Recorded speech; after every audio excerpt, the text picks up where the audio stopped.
అందరూ నమస్తే అండి. జగన్మోహన్ రెడ్డి 2019 నుంచి 24 మధ్య కాలంలో మనకి సీఎంగా ఉన్నాడు ఆంధ్రప్రదేశ్ రాష్ట్రానికి. తన 5 ఏళ్ల కాలంలో రాష్ట్రాన్ని ఎంత నాశనం చేయాలో అంత నాశనం చేశాడు. ఆర్థికంగా చితికిపోయేలా చేశాడనమాట. సో అటువంటి రాష్ట్రాన్ని గాడిలో పెట్టడానికి ప్రజలు కూటమి సర్కార్ని ఎన్నుకున్నారు, కూటమి ప్రభుత్వాన్ని ఎన్నుకున్నారు. ఈ కూటమిలో బీజేపీ, టీడీపీ, జనసేన ఉన్నాయన్నమాట. సో అప్పటి నుంచి చంద్రబాబు నాయుడు గారు ఈ రాష్ట్రాన్ని 2024లో గెలిచినప్పటి నుంచి ఈ రాష్ట్రాన్ని, ఆంధ్రప్రదేశ్ రాష్ట్రాన్ని ఆర్థికంగా గాడిలో పెట్టడానికి తీవ్రంగా శ్రమిస్తూ ఉన్నారు. కేంద్ర ప్రభుత్వంతో చాలా సఖ్యతగా ఉంటా మనకు కావాల్సినటువంటి నిధుల్ని రాబట్టుకుంటూ ఉన్నారన్నమాట. అలాగనే ఇప్పుడు కేంద్ర మంత్రిగా ఉన్నటువంటి, ఆర్థిక మంత్రిగా ఉన్నటువంటి నిర్మలా సీతారామన్ గారు, కేంద్ర ఆర్థిక మంత్రిగా ఉన్నటువంటి నిర్మలా సీతారామన్ గారు మనకి ఎప్పుడు కూడా నిధులు ఆపకుండా ఎప్పుడు కావాల్సిన నిధులు అప్పుడు ఇస్తూనే ఉన్నారు. దానికి చంద్రబాబు నాయుడు కూడా చాలా కృతజ్ఞత చెప్పారనమాట. చాలాసార్లు అవకాశం వచ్చినప్పుడల్లా చెప్తూనే ఉన్నారు. సో అటువంటి నిర్మలా సీతారామన్ గారు ఈరోజు విశాఖపట్నానికి వచ్చారు.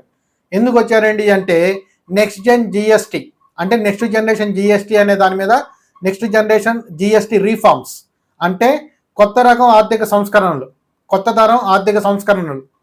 సో దీని గురించి ఒక ప్రోగ్రాం నిర్వహిస్తున్నారన్నమాట విశాఖపట్నంలో. మనకి ఆగస్టు 15 రోజున ఎర్రకోట మీద నుంచి నరేంద్ర మోడీ గారు ప్రకటించారు, దీపావళి నుంచి దేశానికి మంచి రోజులు రాబోతున్నాయి, జిఎస్టీ రీఫార్మ్స్ రాకపోతున్నాయి, అంటే ఆర్థికపరమైన సంస్కరణలు రాకపోతున్నాయి అన్నట్టు. సో దానికి తగ్గట్టుగానే దాన్ని వివరించడానికి ఈరోజు నిర్మలా సీతారామన్ గారు విశాఖపట్నంలో ఉన్నటువంటి ఒక ప్రోగ్రామ్ని కండక్ట్ చేసుకుంటే అక్కడికి వచ్చారనమాట అతిథిగా.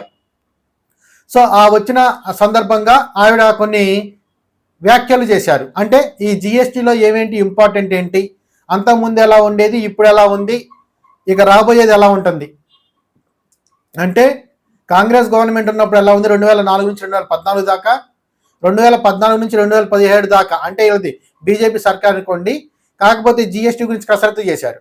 సో 2014 నుంచి 17 దాకా కసరత్తు చేసి 2017లో ఈ జిఎస్టీ రిఫార్మ్స్ని తీసుకొచ్చారు. సో అప్పుడు ఎలా ఉంది, ఇప్పుడు మళ్ళీ రాబోయే జిఎస్టీ అంటే ఈ సంవత్సరం సెప్టెంబర్ 22 నుంచి 2025 సెప్టెంబర్ 22 నుంచి ఈ కొత్త రకమైనటువంటి జిఎస్టీ సంస్కరణలు రాబోతున్నాయి అన్నమాట. సో ఇప్పుడు ఎలా ఉండబోతుందని ఆవిడ ఉదాహరణతో కొన్ని వివరించారనమాట.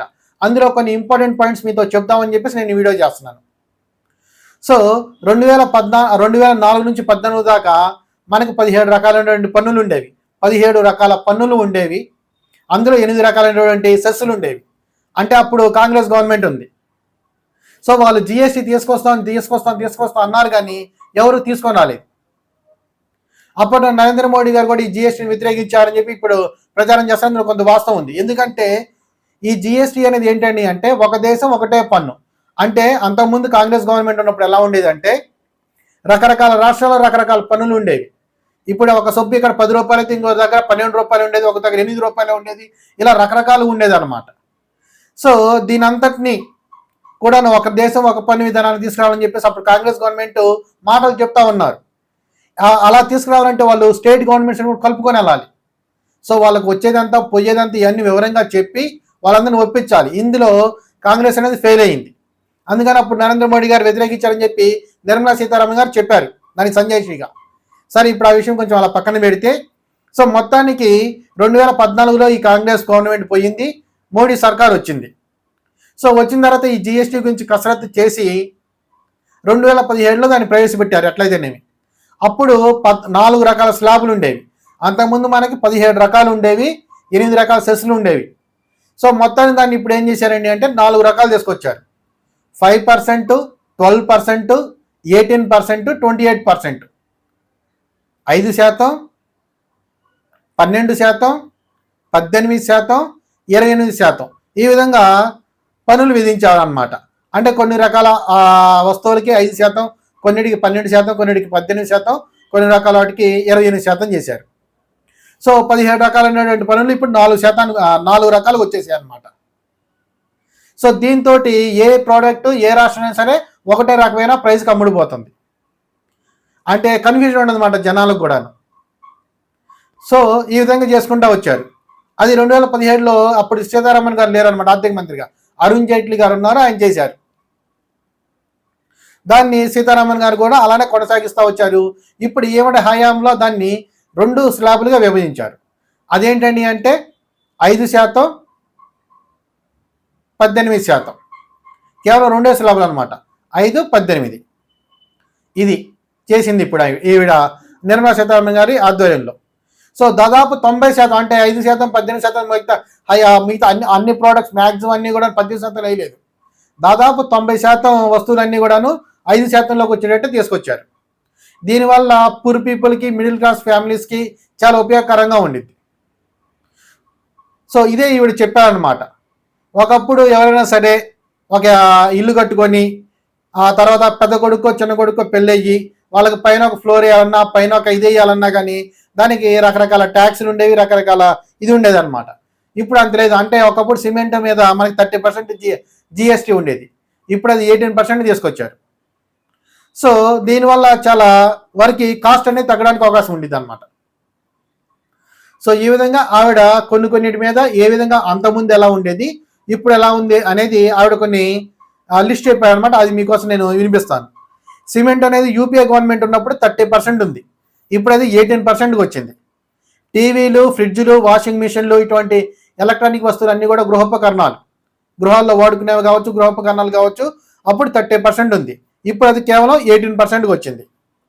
తర్వాత కాస్మెటిక్స్, అంటే ఫేర్ అండ్ లవ్లీ కావచ్చు, లేకపోతే పౌడర్లు కావచ్చు, లేకపోతే సీరమ్స్, హెయిర్ స్ప్రేలు కావచ్చు, లేకపోతే హెయిర్ సీరమ్స్ అని, ఫేషియల్ సీరమ్స్ అని రకరకాలు ఉంటాయి అన్నమాట కాస్మెటిక్స్. ఒకప్పుడు అది 30% ఉండేది, ఇప్పుడు జనాలు వాటిని ఎక్కువ వాడడం వల్ల కావచ్చు, కాస్ట్ అయినప్పటికీ జనాలు అందరూ దానికి కొంచెం అలవాటు పడ్డారు. మిడిల్ క్లాస్ వాళ్ళు కావచ్చు, లేకపోతే కొంచెం కొంచెం హోదా కలిగిన వాళ్ళు కూడా అనుకోవచ్చు, అంటే సాఫ్ట్వేర్ ఇంజనీర్స్ అని ఇలాగా ఎవరైనా కావచ్చు. సో వాళ్ళు కొంచెం అలవాటు పడ్డారు. సరే ఇప్పుడు దాన్ని కూడా తగ్గిద్దామని చెప్పేసి ఇప్పుడు దాన్ని ఈ కాస్మెటిక్స్ అన్నింటిని కూడా 5%, అంటే మీరు పౌడర్స్ చిన్నవి వాడుకున్నా సరే, లేకపోతే కొంచెం ఈ సీరమ్స్ అని చెప్పేసి మీరు కొంచెం ఏదైనా మోడర్న్గా వాడుకున్నా సరే, ఏదైనా సరే అది 5%కి వచ్చిందనమాట. ఆ తర్వాత రెస్టారెంట్ ఒకప్పుడు మనం వెళ్తే 21% మన తిన్న బిల్లు కాకుండా దానికి ట్యాక్స్ కట్టాల్సి వచ్చేది, ఇప్పుడు అది కేవలం 5%. సో ఇవన్నీ కూడాను ఎవరైతే మిడిల్ క్లాస్ వాళ్ళు కావచ్చు, లేకపోతే ఒక చిన్న ఫ్యామిలీ ఏదైతే ఉండిద్దో బయటికి వెళ్ళినప్పుడు వాళ్ళ మీద ఎక్కువ బర్డెన్ పడదు అది. సో బిల్లు కూడా తగ్గే అవకాశం ఉండిద్ది అనమాట. తర్వాత ఫుట్వేర్, అంటే షూస్ కావచ్చు, చెప్పల్స్ కావచ్చు, ఏదైనా సరే ఒకప్పుడు 18% ఉండేది, ఏది యూపీఏ గవర్నమెంట్లో, ఇప్పుడు అది కేవలం 5%కి వచ్చింది. తర్వాత శానిటరీ ప్యాడ్స్, అంటే ఆడవాళ్ళు నెలలో వాడే కొన్ని ప్రత్యేక సందర్భాలు ఉంటాయి కదండి, ఆ టైంలో వాళ్ళు శానిటరీ ప్యాడ్స్ వాడాలి. కేర్ ఫ్రీ అని చెప్పేసి, స్టే ఫ్రీ అని, విస్పర్ అని చెప్పేసి ఇలా రకరకాలు ఉంటాయి. సో ఒకప్పుడు వాటి మీద 13% ఇది ట్యాక్స్ యూపీఏ గవర్నమెంట్లో, ఇప్పుడు అది 0%కి వచ్చింది, అంటే నో ట్యాక్స్, ఓన్లీ ప్రోడక్ట్ కాస్టే. సో పిల్లలు తినే చాక్లెట్స్ మీద ఒకప్పుడు 30% ఉండేది జిఎస్టీ, ఇప్పుడు అది కేవలం 18%కి వచ్చింది. తర్వాత డిటర్జెంట్స్, షాంపూస్, ఇటువంటి వాటన్నిటి మీద 30% ఉండేది, ఇప్పుడు అది కేవలం 5%కి వచ్చింది. తర్వాత ఫెర్టిలైజర్స్, యూరియా, వీటన్నిటి మీద 12% ఉండేది, ఇప్పుడు అది 5%కి వచ్చింది. సో ఈ ఫెర్టిలైజర్స్, యూరియా వల్ల రైతులకు కూడా ఉపయోగకరంగా ఉండేది అనమాట. ఇవే కాకుండా మన ఆత్మనిర్భర్ భారత్ని ఏదైతే దేశంలో తయారు చేయాలనుకున్నారో, అది యుద్ధ సామాగ్రి కావచ్చు, లేకపోతే ఏదైనా కావచ్చు, వేరేది ఏదైనా సరే కావచ్చు, వాటికి సంబంధించిన రా మెటీరియల్స్ వీటన్నిటి మీద కూడాను చాలా వరకు ట్యాక్స్ తగ్గించారు. అలాగనే ఫార్మ్స్కి సంబంధించిన, అంటే రైతులకు సంబంధించినటువంటి వస్తువుల మీద కూడాను చాలా వరకు ట్యాక్సులు తగ్గించారు. సో ఇది ఒక ఆంధ్ర రాష్ట్రానికనే కాదు, దేశవ్యాప్తంగా అందరికీ ఉపయోగపడింది. 140 కోట్ల మంది ప్రజానీకానికి ఉపయోగపడే ట్యాక్స్ స్లాబ్స్ అనమాట ఇవన్నీ. సో దీని గురించే ఈరోజు నిర్మలా సీతారామన్ గారు చెప్పారు తన యొక్క ఉపన్యాసంలో, అదే నేను మీకోసం వివరిస్తున్నాను అనమాట. So thank you very much. ఈ వీడియో నచ్చితే లైక్ చేయండి, సబ్స్క్రైబ్ చేయండి, మీ అభిప్రాయాన్ని కింద కామెంట్ రూపంలో చెప్పండి. Thank you very much.